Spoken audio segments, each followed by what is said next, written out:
ChoralEd.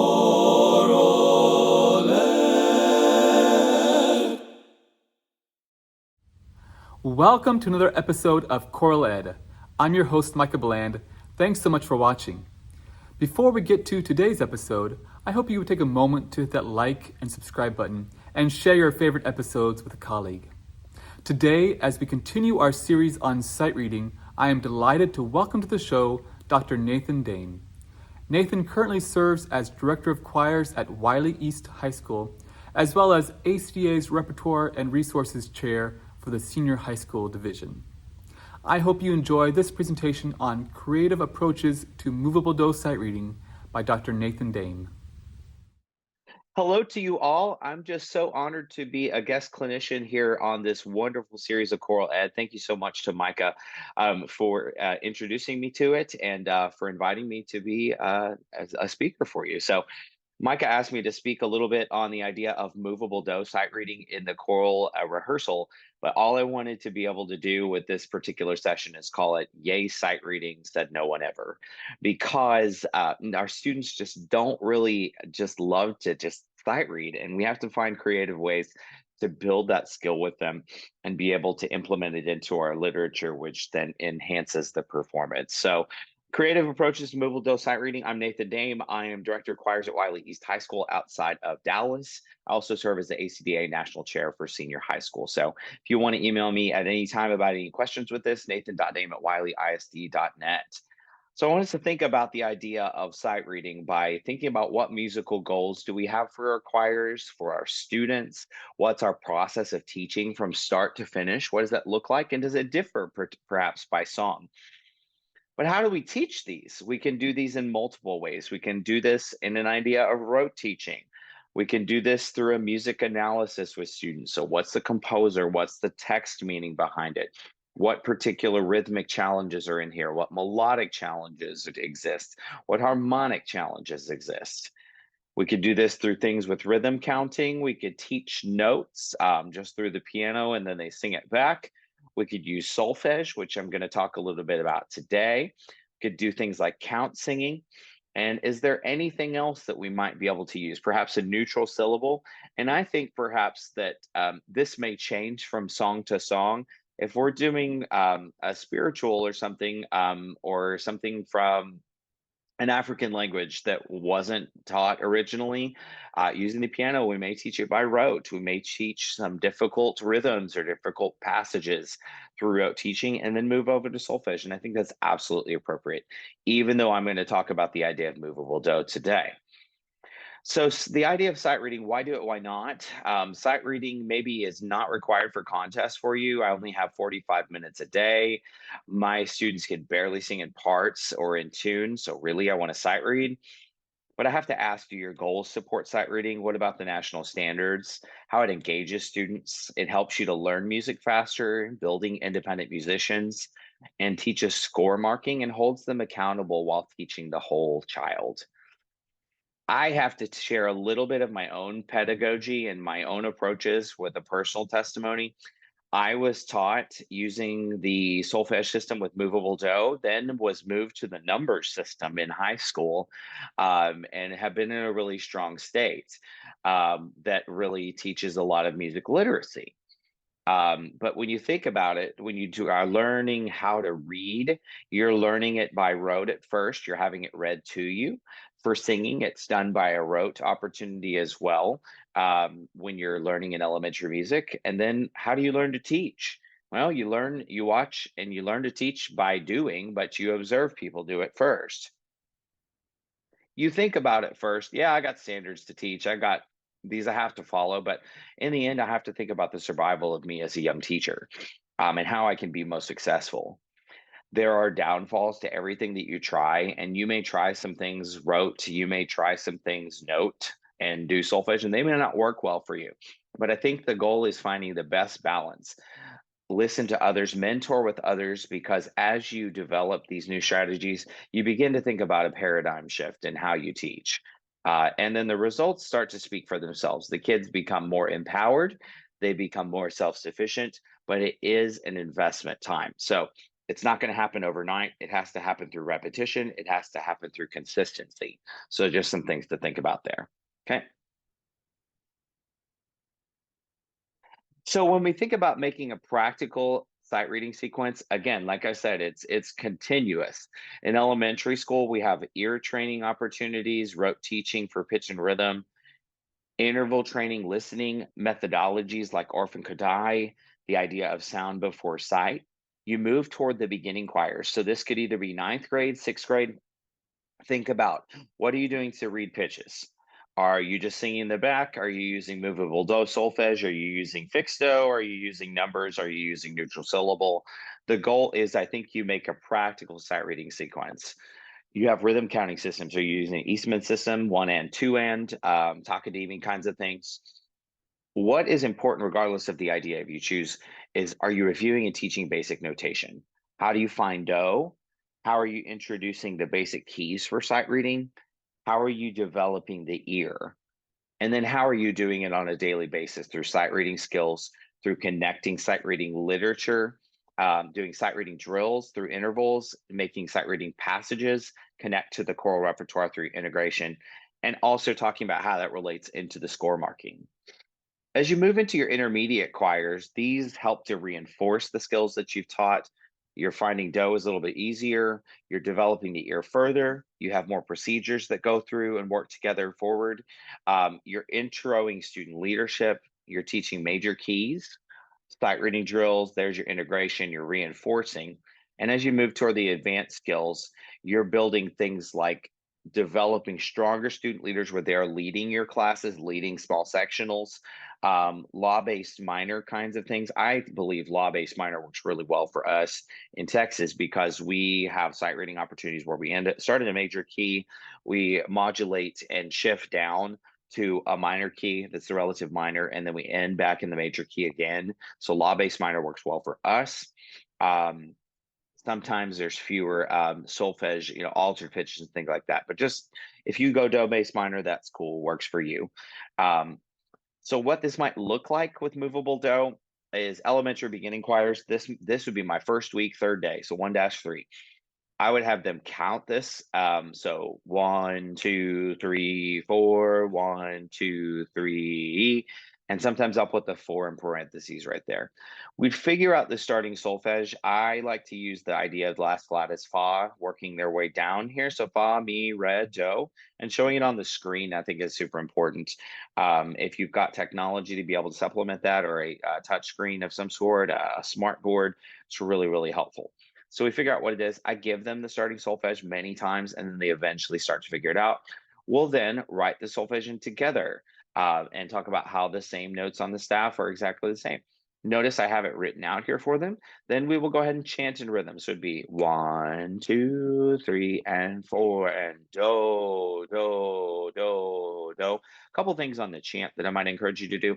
I like to use Kerwin hand signs. I think the kinesthetic activity, it is a multimodal. So you have the kinesthetic happening with the ear. So the oral is happening, the visual is happening on the screen. That threefold learning style really helps to reinforce the skills. Also, as you do this, don't let them slack on the vowels from the get-go. Do is always around o. Re always eliminates the diphthong. Mi always has the corners of the lips in. So treat that from the beginning. It's going to help you a lot with your tuning a little bit later. We will establish the key. So an idea of do, mi, so, mi, do, so, do. So we will sing that to create the one, the tonic triad. And then we start off by singing. So we'll sing 1, 2, ready, sing. Sometimes I'll have them count themselves off like that. That helps them with individual sight reading pursuits. Sometimes I will do it nonverbal where they have to watch. Sometimes I'll create the tempo for them, but regardless, set it at a slow tempo, which helps them to be able to succeed. Let's say we move into intermediate choirs. We'll use tenor basses for just an example. Two-part here. Notice approaching by step, starting and ending on unison do. As we move to three-part singing, this is more intermediate, advanced, middle school. perhaps intermediate junior high. For this, notice we are walking down to low me in the basses. We've got chord skips in the five sevens chord. So one chord skips as well. So we're just working a lot of different ideas here. So you're scaffolding it along. If you want some ideas on how to scaffold that with your choirs, email me. I've got a curriculum and kind of like a sequence that might work for you at the middle school and high school level. This kind of leads into the final product. For us in Texas, this is a particular sight reading piece of music, regardless if it's for an activity or not. What we're hoping to do with this is make the transfer not just from the sight reading drills that you have done, not just from the intervals that you have done and the procedures of what it looks like in a particular 4 to 8 bar exercise, but being able to sight read a piece of music. So that's the hopeful goal with you as you move forward. Notice what we're reading is about 24 measures here. This is a contest level piece for middle school, junior high that we do. It continues to increase from there. Again, I'm only speaking on what I know, what I've experienced, but these are wonderful ideas to go think about how you get from beginning to end, from the beginning of the sight reading process to basically looking at a piece of literature. So let's talk about what that looks like when we go to choral lit. I have all music learned using Moveable do solfege and a cappella singing for the most part. This is what it looked like in my classroom. Pass out music to students. I use educational copies so they can write all over it. They have a cover sheet for music analysis. This helps give them learning objectives, understanding difficult rhythmic patterns, melodic passages that repeat, perhaps understanding the form, and things like that. It might look something like this. For Tolite Ostias, the TTB song. So we would talk about underlining three important facts from the information below. We'll listen to it. What are the first impressions that it might look like? And the rest of it might look something like this. We would write this major scale in G major in both clefs. I'd have them write out the key, the time signature, and the form. And then they eventually, this would be more of a second semester project, number all your measures, write the arrow next to your line in the music, write their solfege in, underline stressed words and syllables, which for this song would be beat one, circle dynamic markings and square any troubled notes as marked on the staff above. So what that might be is I may have them circle an altered pitch. So that would be a squared note. And finally, like personal connection, what makes the winter season special to you? It's a major grade for them, but they have really almost like 6 weeks to complete this. This also gives them something to do as they are working with other sections and things like that. Okay, tenor ones, we're going to work through this section right here. Tenor twos and basses, I want you to go ahead and work on solfege writing or work on your cover sheets, please. There's their name and folder number. You can see what we've already talked about here with the cover sheet. And kind of as we go forward, we've got their cheat sheet. That's the thing that they make on the staves right there for the treble and the bass clef, where they've written in every note that they sing. And that way, instead of them having to always figure it out, if they get lost, they can go back to the cover sheet and say, oh, third line in the treble clef is going to be a B, which that's going to be solfege mi. We write this in, we give them the idea of altered tones. We always tell them what those are in difficult ledger lines. That's why we write the scale into every note. And I normally will photocopy my own scale written in for the beginner groups so that they have just a chance to match and compare. Our student leaders will inspect the troops, I'm sorry, the chant solfege in sections. We'll use warm up to facilitate difficult passages. Example, we have this do, fa skip in there. We may come up with some solfege exercise. Do, fa, so, do, fa, so, do, and do it in different keys throughout the warm up, just so that we are front loading our rehearsals. We'll sing our parts on solfege in sections, put them together a cappella singing. We're just directing and facilitating instruction rather than leading it, because the goal in all of this is student-led instruction. So this is really great. It gives you opportunities for individual assessment. You can informally check them during the rehearsal or group exercises. Are they hand signing? Are they working together as a team? You can do randomizers. You can search for volunteers, periodic sight reading tests, where they go into an auxiliary or practice room. can be really beneficial in recording your students going through on like a four measure stepwise exercise. That can be really great to see who knows it, who doesn't. They'll have a CD instruction or a track instruction. They get 30 seconds to study. They'll turn on a recording device, which for me looks something, let me see if I can find it here. Looks something like one of these. It's just a little recorder that we have right there. They just go in, they say their name, they push record, and then they push stop. It's pretty simple. We do 85% mastery before they move on to the next level. And then there's just 2 points per note, one for rhythm and one for pitch. I love small group competitions, seventh and eighth grade trebles versus tenor basses, or just different sections that can happen. Who's going to read this more successfully? We go to choral ensembles. Training section leaders can be super, super important and helpful. When we do this, you can see what it looks like. We look at the sight reading together. This is our contest level. We're developing key time signature solfege. We are talking about skips and difficult page issues. For us, we chant for 2 to 3 minutes. We'll slow our tempo to quarter note equals 60. And then we'll go through and work the audiation process and doing some really, really cool things. Sorry, my PowerPoint went crazy there. You can see what we do, and this is our contest, but we actually do this with the music. We establish our key out loud. We have student section leaders talk about difficult problems, and then we sing an a cappella. And that really can be beneficial in building a musical vocabulary for your students, building ear training for your students. So I think it's really a beneficial opportunity. Sight reading games is always really, really cool. So here's some ideas right here to think about. We follow the director, sing what I sign kinds of things. I do a thing called hat trick where I will go like this. Do, that's our key. I'll hand sign like this. They'll sing do, re, mi, fa, sol. Or we can even do it as a canon. So if I go, they sing do, re, mi after me while I also sign these. So they're thinking mi, fa, sol while they're singing do, re, mi.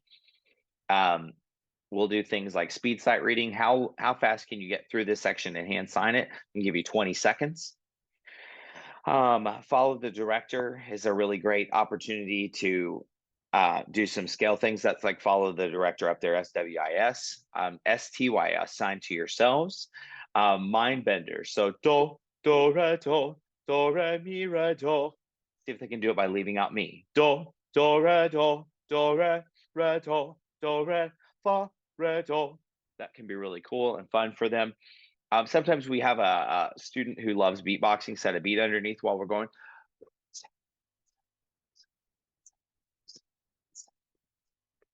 Do, re, do, re, do. Or you can even do that during the actual solfege exercises. Making it minor. Okay, every mi is going to be a me. Do, re, do, re, mi, re, do. You can start on la, ti, la, ti, do, ti, la, and change that up. That can be really cool. You can even make it chromatic. Do, di, do, di, re, re. It can get a little difficult right there, but sometimes we've done that and made it really, really cool. You can sing things as a canon. Okay, I'm going to have the, or sing it every other measure kind of a thing. Example, I'm going to have the tenor ones read the first measure, tenor twos read the second measure, basses read the third measure, everybody read the fourth measure. Does that make sense? You can do every other note. You can sing the first measure of each, our first note of each measure, and audiate the 3 beats after. So you got the idea of leave it out. So one thing I do with this one is I stole it from Fernando Movar Ruiz, and he goes do, 2, 3, 4, do, re, mi, fa, do, re, mi, fa, sol, do, re, mi, fa, sol, la, do, re, mi, fa, sol, la, ti, do, re, mi, fa, sol, la, ti, do. Pardon my early morning voice that happens right there. But the rest in between each one of them gets a little bit shorter. Sometimes you can write solfege patterns on your screen, who can figure out the popular music song. And then I love trash get ball. That's where if you can, if you can rhythm chant a particular two measures, you get to shoot a one pointer. If you can sing one measure, you can shoot a two pointer. If you can sing the entire exercise by yourself, you can sing a three pointer. So really great opportunities. And then I have a little scoreboard, a little electronic ticker that helps keep score, but you can do that online as well. Sight reading football is a great game. If you're more interested in that one, that's a Mary Jane Phillips thing, and it's in her book, Making Sight Reading Fun. It's a great resource for you if you're looking for more ways to jazz up your sight reading. And Eliminator are some really good, I think. Example on this one, I want you to leave out every me in the sight reading exercise. So do, do, re, re, fa, mi. Oh, and see, I missed it right there already, but you have the idea. So you're leaving out all of those, which is really, really fun.